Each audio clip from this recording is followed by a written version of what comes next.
안녕하십니까, 자동카입니다. 예, 오늘은 땅 이야기를 해보겠습니다. 땅. 미래 부동산의 가치는 무엇인가 라는 주제로 땅의 가치를 이야기하도록 하겠습니다. 먼저 영상을 보시기 전 우리 좋아요는 필수입니다. 이제 무조건 좋아요 눌러주시고 댓글 달아주시기 바랍니다.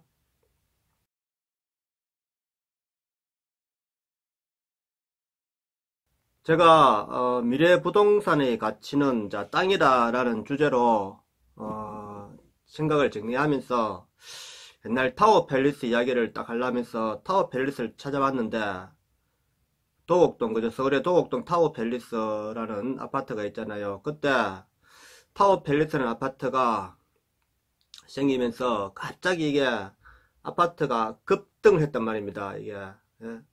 그 쓸모없는 도곡동 땅에 타워 팰리스라는 아파트가 지어져 가지고 아파트 값이 고공상진하니까 모든 사람들이 이제 부동산에 이제 놀라게 됐죠. 그래서 그때 이야기 중에 그 성공사 타워 팰리스를 이제 입주한 부자의 이제 이야기 하나 있는데, 어떤 한 분이, 이 사람은 새벽부터 해가지고 저녁 밤늦게까지 몇 가지 직업을 해가지고 열심히 일을 해가 돈을 벌었답니다. 그래가 직업이 한 서너 개를, 하루에 뭐 서너 개를 했다고 합니다. 그 새벽부터 해갖고 무슨 일하고 잡일 다 해가지고 막, 그러면 자기는 부자가 될 거라 생각하고 열심히 했는데 아만 해도 부자가 안 되는 겁니다. 돈을 그래 모아도. 그런데 그 강남에 이제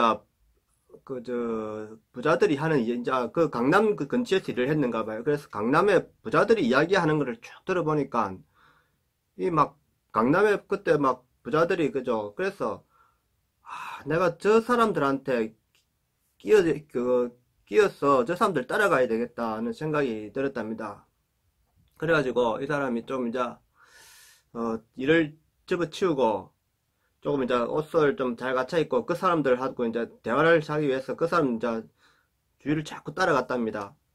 그 이제 이 부자들을 자꾸 이제 따라서 하다 보니까 부동산 투자를 하게 된 거죠, 이 사람이. 그래 따라 하면서. 그래가지고 결국에는 타워 팰리스를 입성하게 된 거죠. 그래 들어가면서 이 사람이 내가 암만 일을 해가 벌어도 나는 부자가 될 수 없었는데, 이 주위의 사람들 부자들 옆에서 근처에서 따라다니면서 주워들은 이야기로 투자한 것이 결국엔 내가 이렇게 타워 팰리스까지 들어오게 된 이야기를 그때 한창 그때 유행했습니다. 그 당시에.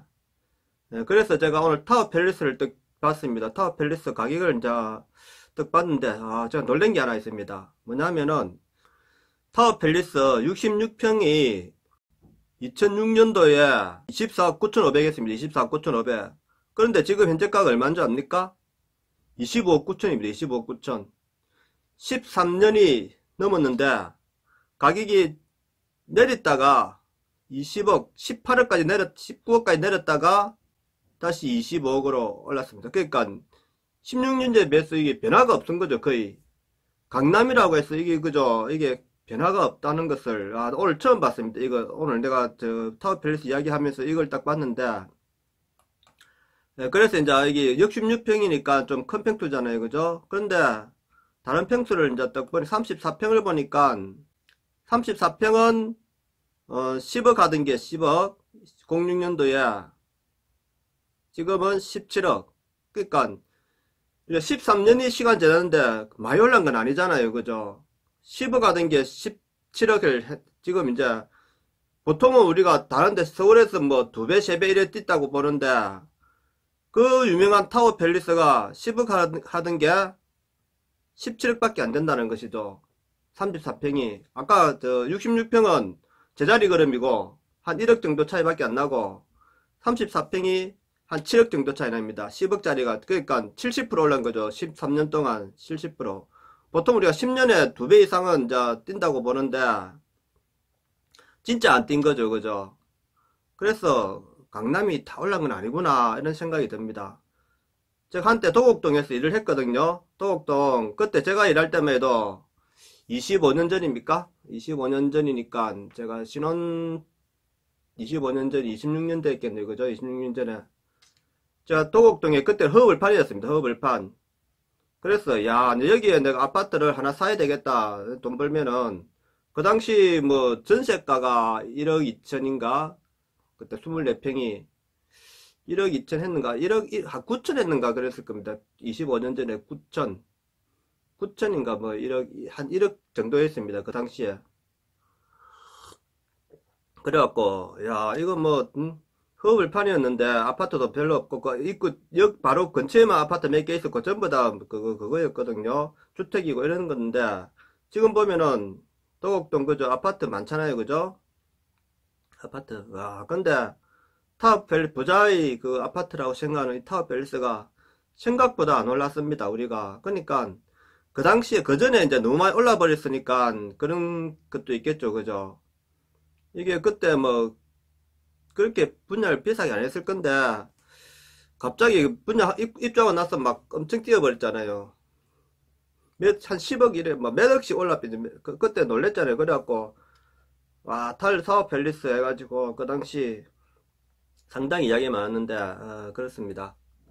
그래서, 오늘, 미래의 부동산 가치는 무엇이냐? 저는 이래 생각합니다. 결국은 땅이라고 생각해요. 땅의 가치가 얼마가 되느냐? 그죠? 우리가 건물을 보고 아파트라는 것이 지금 우리나라는 아파트 공화국이잖아요. 아파트 공화국. 아파트 공화국인데 과연 그만한 가치를 하고 있는 우리가 땅을 가지고 있는 거냐? 그걸 한번 따져봐야 될 것 같습니다. 자, 우리가 평당 우리가 3천만 원 하는 우리가 땅 하면은 그죠? 30평이면 9억 대 10억 하잖아요. 그죠? 20평 2천만 원 하면은 한 7억 그죠? 7억. 그러면은 자, 아파트라는 거는 우리가 그저 건축 율이 200% 250에서 한 300% 되잖아요. 그죠? 그러면은 내가 34평이면은 절반도 안 가지고 있는 3분의 1을 가지고 있는 거나 마찬가지입니다. 그러면은 한 11평에서 한 16평 정도, 그죠? 17평, 11평에서 17평 정도 내가 땅을 가지고 있는 거. 그 위에 내가 건물을 지은 겁니다. 건물은 이제 34평짜리 지었죠. 그러면은, 평당 건축비가 우리가 한 500이라 생각하면은, 그죠? 34평이면은, 우리가, 제가 이거는 이제 34평이 우리가 평당 1500짜리를 우리가 앉아있다 가지고 있다 하면은 그것이 5억 1천만이잖아요. 5억 1천만원 그죠? 5억 1천만원. 그런데 이거를 우리가 땅을 쪼개면 우리가 3분의 1을 가지고 있나 뭐 한 11평에서 14평을 가지고 있단 말입니다. 그죠? 그 이제 건물은 이제 34평이니까 건물을 우리가 450 정도 치면은 한 500 정도 빼면 우리가 땅값이 거기에 땅값이 1000만이 되잖아. 34평이 1000만원이면은 3분의 1이면 우리가 3000만원짜리 땅을 앉아 있는 거라고 생각하시면 됩니다. 2분의 1이면은 2000만원짜리 땅. 그러면 이걸 아파트를 쪼개 갖고 땅을 나눠주면은 우리가 3000만원짜리 땅에 앉아 있거나 1500만원짜리 우리가 평당 1500만원짜리 이제 34평에 우리가 그거 건물을 갖고 있으면은 그러면 그 땅값이 2천만원에서 3천만원 가치를 해야 된다는 것이죠. 근데 우리가 실제로는 과연 그 땅이 그만한 가치를 하고 있느냐 그걸 생각해 봐야 될 겁니다. 그래서 저는 계속해서 이제 땅을 이제 본다 말입니다. 땅의 가치를. 그래서 제가 전에 역세권에 그죠? 우리나라 부산의 평지의 역세권에 자 30평짜리 내가 땅을 하나 샀다. 알짜배기 땅을 사게 샀다. 그죠? 그러면은 전에는 우리가 잘 사면은 뭐 1000만원대 살 수 있고 조금 이제 한 길 들어가도 역세권에 한 길 들어가도 길 물고 800, 700까지 살 수 있단 말입니다. 600도 있었고 제가 왜 땅값을 잘 아냐면은 한 10년 전부터 제가 이제 빌라 사업자하고 원룸하고 빌라 사업자에 이제 납품을 하면서 이 사람들이 돈을 버는 거를 보니까 그 당시는 빌라를 짓는 원룸을 지을 때 땅값, 땅평당 땅값이 300만원에서 350만원짜리를 찾아갖고 거기다 원룸을 지어가지고 분양을 하면은 이제 얼마에 남는다 이걸 계산을 이제 하는 방법이 있단 말입니다. 그래서 보통은 이제 300에서 350만원짜리를 찾았단 말입니다. 그런데 그 뒤로 몇 년간 우리 땅값이 계속 너무 빨리 뛰어버리더라고요. 그래서 땅을 사놓으면 6개월 뒤에 평당 한 50만원인가? 6개월에 1년에 한 100만원씩 올라버렸단 말입니다. 그때. 그래가지고 지금은 우리가 빌라를 이리 지으려 해도 평당 요즘은 한 1000만원 정도에 들어갈 길을 물고 있으면 한 1000만원 정도 할 겁니다. 요즘은. 그러니까 땅의 가치가 그때 우리가 3, 400짜리를 찾았는데 지금은 1000만원짜리를 땅을 사가지고 빌라를 지어야 이제 지으면은 그만한 이제 분양가를 이제 내는 거죠. 자세한 분양가 내는 거는 내가 저번에 한번 했는 것 같은데 원룸 빌라 뭐 이런 원룸 이야기하면서 그러니까 이제 미래는 이제 이 땅을 가지고 있는 사람이 땅값이 우리가 아파트값만 오른다 생각하시면 안 됩니다. 땅값이 의외로 아파트값보다 더 많이 오른다는 사실을 알아야 됩니다. 자, 땅 34평짜리를 우리가 가지고 있다 해봅시다. 땅 34평. 만약에 2천만원을 주고 요즘은 이제 올랐기 때문에 2천만원 정도를 위치 좋은 데는 한단 말입니다. 근데 좀 사기에 다녀보면 500만원짜리도 아직 있단 말입니다. 그러면 2천만원 정도 하면은 자, 땅값이 6억 8천입니다. 6억 8천. 그런데 이게 건축 평면 면적이 60%를 보통 건물을 지을 수 있으니까 20.4평을 건물을 지을 수 있습니다. 근데 이거를 20.4평을 이제 1층하고 우리가 4층짜리 건물을 지을 때 1층하고 2층은 상가로 만들고 3, 4층을 우리가 주택으로 이래 해버리면 됩니다. 그러면 1층을 우리가 상가를 2개 내고 20.4평이니까 10평짜리 우리가 상가를 2개 낼 수 있고 2층은 이제 상가 1개짜리 20평짜리 상가 1개를 내고 3층은 이제 주택을 이제 원룸을 만들어야 되고 그냥 주택을 해야 되고 4층은 이제 주택이갖고 자기가 이제 살면 되겠죠. 그렇게 했을 때 1층에서 이제 상가 2개를 내면은 새로 지은 상가들은 한 5천에 100만원에 이제 한 개당 5천에 100만원 정도 임대료를 받을 수 있단 말입니다. 그럼 2개니까 1억에 200만원의 그저 우리가 임대를 낼 수 있단 말입니다. 그 2층 상가는 5천에 또 100만원 이래 하면은 우리가 보증금 1억 5천에 300만원의 월세를 받을 수 있는 이 땅이 상가가 됩니다. 그리고 3층에다가 우리가 원룸을 넣었을 때 원룸 3개를 넣었을 때 20.4평이니까 7평을 한 7평씩 들어가면 원룸 3개를 넣을 수 있단 말입니다. 원룸 3개를 넣었을 때 한 개당 신축이니까 500에 40을 받을 수 있단 말입니다. 그러면은 1500에 120만원 해가지고 우리가 여기 건축을 했을 때 1억 3,650에 1억 6,500에 1억 6,500에 420만원을 월세를 받을 수 있는 이 건물을 지을 수 있는 겁니다. 땅이 있으면은. 그러면은 이게 이제 건축비가 얼마 드느냐. 그리고 이제 5층은 이제 옥탑방까지 이제 열 수 있는 거죠. 이래갖고 4층짜리인데 5층에 옥탑방 하나 이어가지고 5층까지 하면은 이게 이제 건축비는 1, 2층은 이제 상가니까 우리가 저렴하게 지으면 한 200만원 정도로 지을 수 있습니다. 그 평당 200.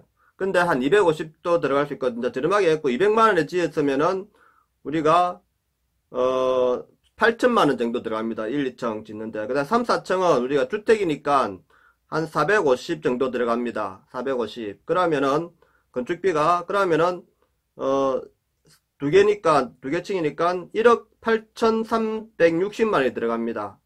그러면은 이 이제 건축비가 2억 6,360만원이 들어가면은 해갖고 뭐 조금 세금하고 이래갖고 한 3억 든다 생각하고 그러면 건축비가 한 3억이면 이 34평 대지에 20.4평짜리 20평짜리를 4층짜리 건물을 지으면 한 3억 정도 우리가 비용이 들어간다 말입니다. 좀 약간 작게 잡았습니다. 요것도 조금 더 들 수 있습니다. 한 그 정도 생각하시고, 그러면은 내가 땅값이 6.8억에 3억 하면은 한 10억, 그죠? 10억 정도 들어가죠. 그러니까 9억 8천인데 한 10억이 들어가는 거란 말입니다. 10억에서 여기에 1억 3천에 이제 빠지니까 실투자비는 8억 7천이란 말입니다. 8억 7천을 투자해가지고 내 돈을 월세를 420만원 받을 수 있으면은 수익률이 한 5.8% 나옵니다. 5.8% 이게. 그런데 이거를 대출을 우리가 받을 수 있다. 5억을 대출을 받았다. 그러면은 5억을 대출을 받았으면은 5억에 대한 이자율이 146만이 나갑니다. 5억에 대한. 그러면 실투자금은 3억 7천밖에 안 되죠. 그죠? 3억 7천에 이제 월세가 274만원이 남으니까 이자를 뺀, 그러면은 순수익률이 8.9%까지 넣을 수 있습니다. 거의 9%까지 순수익을 만들 수가 있는 거죠. 그러니까 땅이라는 게 이만큼 우리가 가치가 있는 겁니다. 우리가 아파트도 실제로 보면 땅의 가치 때문에 그만큼 높은 거지 아파트 자체 그게 높은 게 아니란 말입니다. 그래서 이제 브랜드가 아파트가 오면은 브랜드로서 조금 더 가치가 상승하고, 근데 브랜드 아파트하고 실제 일반 아파트 실제 건축비는 그렇게 차이 안 난단 말입니다. 그런데 브랜드라는 이미지 때문에 우리가 건축비를 더 주고 사는 거죠. 그래서 제가 미래는 우리가 이제 아파트가 이제 다 들어서 버리면 이제는 이제 저층 아파트들이 없어지지 않습니까? 그죠? 그러면은 다 이제 고층만 남는 시대가 되는데, 그러면 우리가 이런 아파트들도 나중에 노후화되면은 이제 다시 재건축을 하거나 리모델링을 해야 된단 말입니다. 그렇게 되면 우리가 추가 비용이 더 들겠죠. 아파트는 내 돈이 그만한 가치를 또 벌려면. 근데 땅이라는 것은 가지고 있으면은 그냥 갖고만 있어도 이 가치가 올라갑니다. 그런데 여기에 우리가 단층짜리 상가를 하나 딱 지어가지고 월세를 받으면은 그만한 가치가 더 상승을 하겠죠. 그 다음에 이거를 건물을 지어갖고 또 수익률을 올리면은 그만한 가치가 더 올라가는 겁니다. 그래서 우리가 땅의 가치를 알아야 됩니다. 땅의 가치를. 그래서 땅을 가지고 있는 사람이 더 부자가 될 가능성이 높다. 미래에는 제가 볼 때는 그렇습니다. 그래서 우리가 너무 아파트만 보지 마시고 땅도 한번 잘 생각해 보시기 바랍니다. 도심에 역세권에 평지에 상가를 할 수 있는 땅, 그죠? 근데 이게 요즘은 뭐 많이 올랐기 때문에 우리가 몇 년 전에도 이 가치를 몰랐거든요, 잘. 근데 요즘은 이제 워낙 사람들이 이제 이런 빠꿈이 돼가지고 많이 압니다. 그렇지만 아직까지 우리가 저개발된 데 이런 데는 아주 이제 산 땅이 있습니다. 그 땅을 잘 잡으면은 가치가 10배 이렇게 상승을 할 수가 있다는 겁니다. 제 말은. 그리고 제가 요즘 책을 많이 보고 있는데, 제가 요즘 앞으로 제가 책을 지금 요즘 보고 있는 게 이게 시진핑의 중국몽이라는 책입니다. 시진핑의 중국몽. 이거를 읽으면서 제가 어차피 책을 이야기해봤자 우리 구독자님들 잘 안 보시니까 팁으로서 오늘 본 것 중에 좋은 내용을 하나 있어서 제가 이렇게 읽은 것 책 중에 이렇게 좋은 글 있는 부분만 발췌해 갖고 여러분한테 소개하는 시간을 한번 좀 계속 이제 끝마무리에 가지도록 하겠습니다.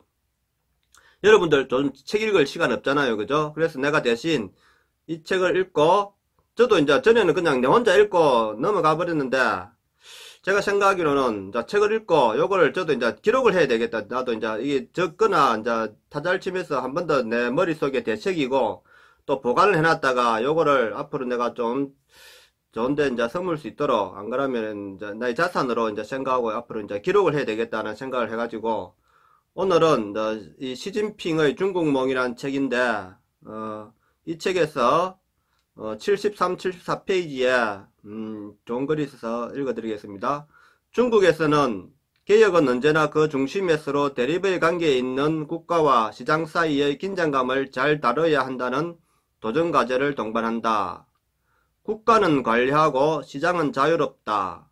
국가는 규정과 규칙, 제약, 의무, 한계를 의미한다. 이게 중국에서는 이 국가라는 개념이 시장을 관리를 해야 된다. 이런 개념으로 지금 하고 있는, 그게 시진핑의 이제 사상이죠. 그래서 또 이제 이 글에 대한 반박으로서 흡수주의의 관점에서는 정부는 악을 예방하기 위해 존재하는 것이지 선을 행하기 위해 존재하는 것은 아니다. 시장은 정반대이다.